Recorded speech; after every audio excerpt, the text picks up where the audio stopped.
Soy María del Carmen Alanís, magistrada del Tribunal Electoral del Poder Judicial de la Federación y también soy representante del Estado mexicano ante el mecanismo de seguimiento de la Convención Belém do Pará, que es la Convención Americana para erradicar la violencia en contra de las mujeres. Me da muchísimo gusto poder participar en estas cápsulas sobre reflexiones de la Constitución rumbo a su centenario.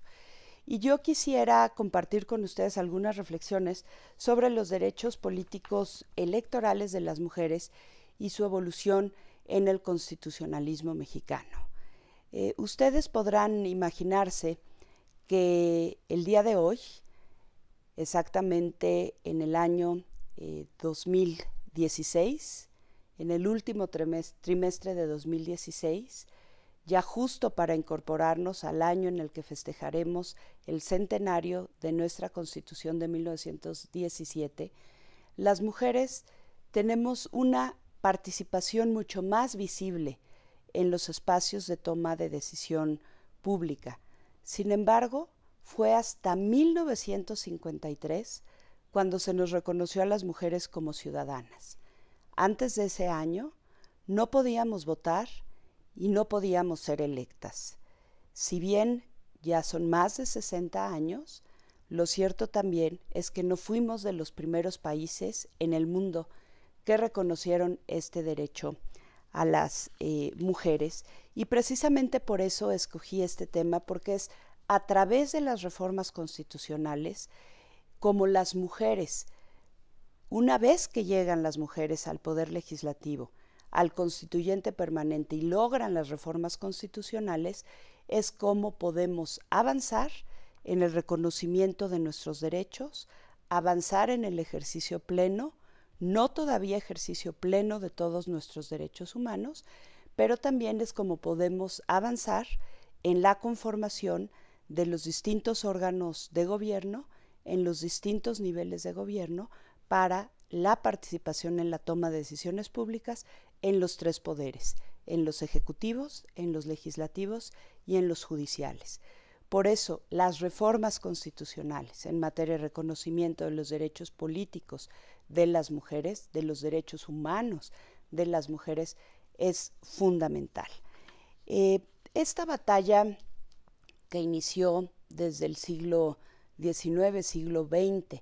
y se materializa en la reforma constitucional en 1953,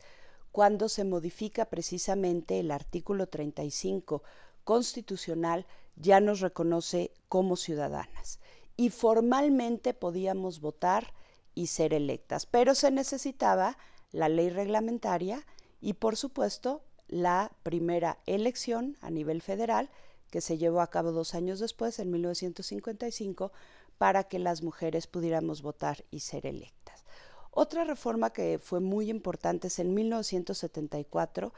que se consagró la igualdad legal en la Constitución. Por fin se reconoce en el artículo 4 la siguiente frase: el varón y la mujer son iguales ante la ley. Hoy esto quizá nos suena anacrónico, desproporcional, innecesario, pero no es así.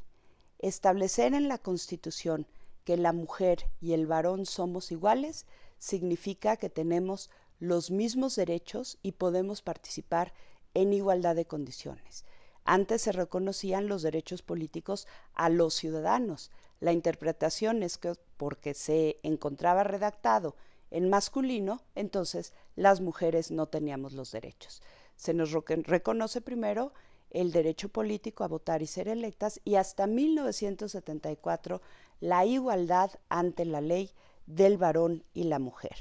Estas fueron las reformas constitucionales iniciales, y después es por la vía reglamentaria, por la vía de la ley, en que las mujeres avanzamos en el reconocimiento, en la materialización del ejercicio de los derechos políticos.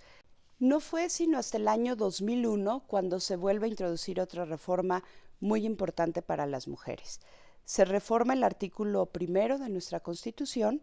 que establece la prohibición de la discriminación basada en el sexo o en el género o en las preferencias sexuales. Este es un paso fundamental para el ejercicio pleno de los derechos de las mujeres y sobre todo para que las autoridades competentes tomaran en cuenta esta obligación constitucional para cualquier caso de abuso de autoridad o de conflicto entre particulares que implicara la discriminación. Posteriormente,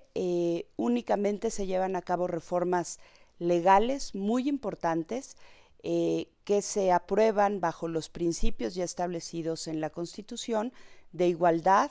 de no discriminación y el reconocimiento de los derechos políticos de las mujeres para avanzar en que cada vez hubiera más mujeres en los espacios de decisión pública.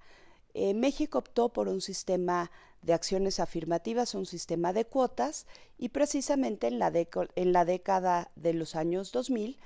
reformó las leyes para considerar la cuota primero del 70-30% del registro de candidaturas para las mujeres, obligación a los partidos políticos. Posteriormente esta cuota se modificó a una relación del 40-60 y es así como llegamos a una reforma fundamental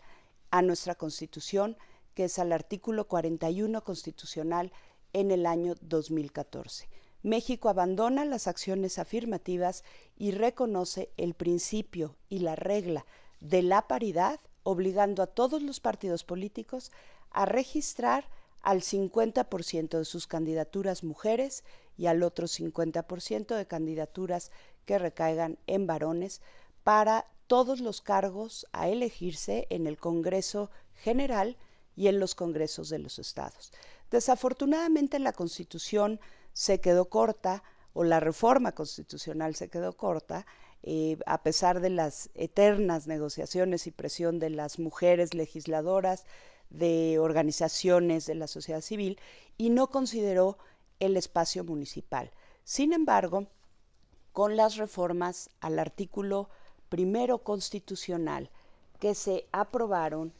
en el año 2011, que obligan a las autoridades a interpretar las leyes que más favorezcan los derechos humanos de las personas, es que este Tribunal Electoral, en los casos que se presentaron de controversia sobre representación política de mujeres, consideró, y así lo establece su jurisprudencia, que el principio y la regla de la paridad debe aplicarse y exigírseles a los partidos políticos también en el ámbito municipal, tanto para las listas de candidaturas a cargos de ayuntamiento, es decir, presidente municipal, sindicaturas y regidurías, pero también de manera horizontal hacia los mismos cargos, pero en toda la entidad federativa. Esto ha permitido que con una interpretación pro persona, progresista de nuestras disposiciones constitucionales, México haya avanzado no solo en el reconocimiento formal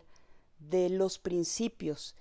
y de los derechos políticos de las mujeres, sino que a través también de la reforma al artículo primero constitucional nos obligan a todas las autoridades a interpretar la Constitución, los tratados internacionales y todas las leyes de manera más favorable para las personas, en este caso para las mujeres, y hoy nos permite ubicar a México entre los 7 primeros países que han logrado superar una representación política en sus congresos general, arriba del 40% en Cámara de Diputados, congresos locales, hoy ya tenemos aquellos congresos que inclusive se integran mayoritariamente por mujeres. A nivel de presidencias municipales pasamos de un 5% hoy a un 14% y en mayor o menor proporción también avanzamos con las sindicaturas y las regidurías. ¿Qué es lo que quiero decir para concluir esta intervención?